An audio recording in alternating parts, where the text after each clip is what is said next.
Once upon a time, a little girl was playing with her worn-down doll, but notices something out of the ordinary. Her button had fallen out. Escaping from the cold room, she chases after the button, but only finds her father sleeping. She pushes him, begging him to get up, not knowing the consequences that follows. She keeps begging him to wake up, and awake he is. Mad he becomes. But the girl doesn't know why. He walks out the door, knowing his daughter is sure to follow. And follow she did.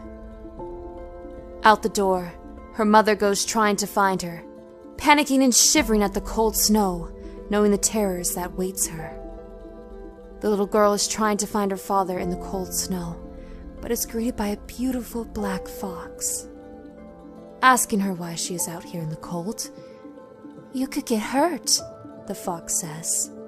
The little girl just wants to find her father, she explains.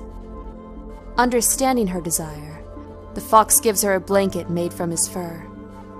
"Here, child, I'll keep you warm," he says. "Try your luck in the cabin in the woods. There's plenty of women foxes over there." She wraps herself in the blanket and adventures deep into the forest filled with pretty lights that attracts her eyes. Mother follows soon after and finds the same black fox. "What are you doing here? It's too cold for humans."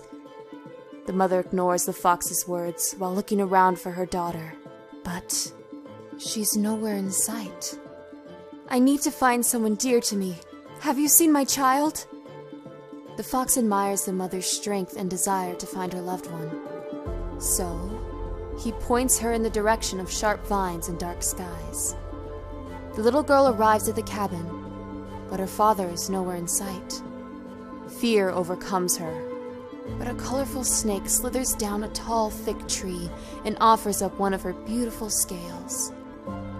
"Don't be afraid, girl. Let sunshine fill your heart." She takes one of the snake's scales, and sunshine fills her heart. The snake takes her to a lake so deep, the little girl frightens at the sight of the river monsters, but sunshine fills her heart again to the thought of finding her missing father. Mother follows soon after. Deeper into the forest she goes, greeted by a scary, poisonous snake. Pale, Mother looks, but still tries to find her daughter. She keeps going. The snake tries to eat Mother, but she fights to stay alive and rips off one of her scales. Mother demands for the snake to tell her where her daughter is, and the snake answers. So into the lake Mother goes. The little girl finally finds her father, deep in the water she sees. "Father! Father!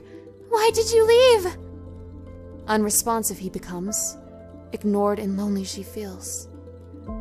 Father pushes her away in a blind rage. In the distance, she sees a shark headed right towards her father. The shark eats him and catches the smell of the little girl. Shortly after, she can no longer breathe underwater.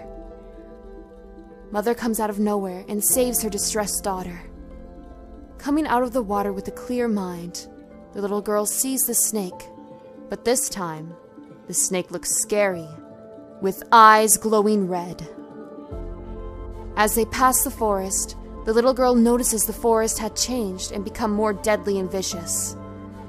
As they pass the black fox, the little girl sees something different about the fox, but can't quite put her finger on it.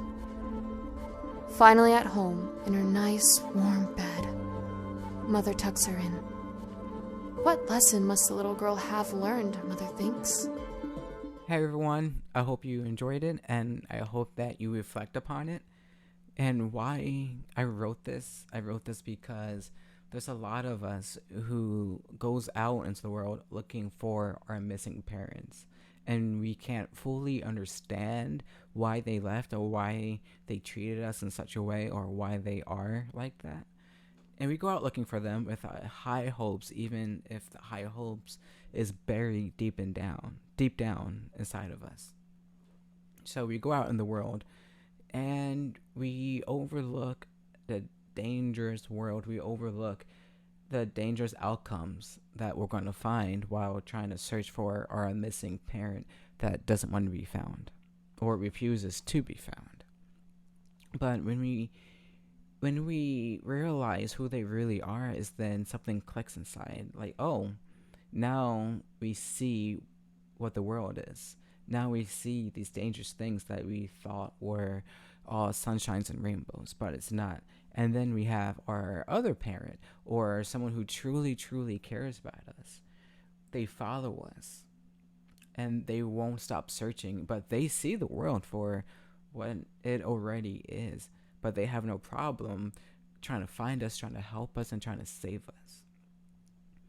And for me, what it means to me, I've always had that. I had my grandparents to show me and to fight for me and to do everything possible to shield me from that world, to shield me from all the pain that came my way from having the parents that I did and having the outcomes that I did.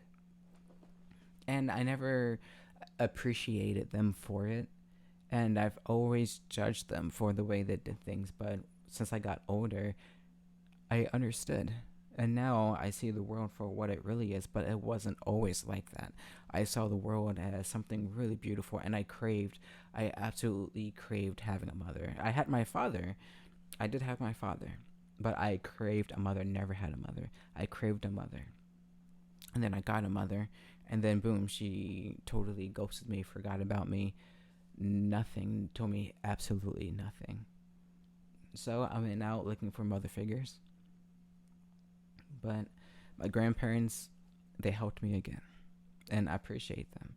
And I want you to write down in the comments what this video means for you, and I will look forward to looking at the comments and reading them and see how I can help you from there. So leave a like and subscribe to my YouTube channel, and thank you for watching.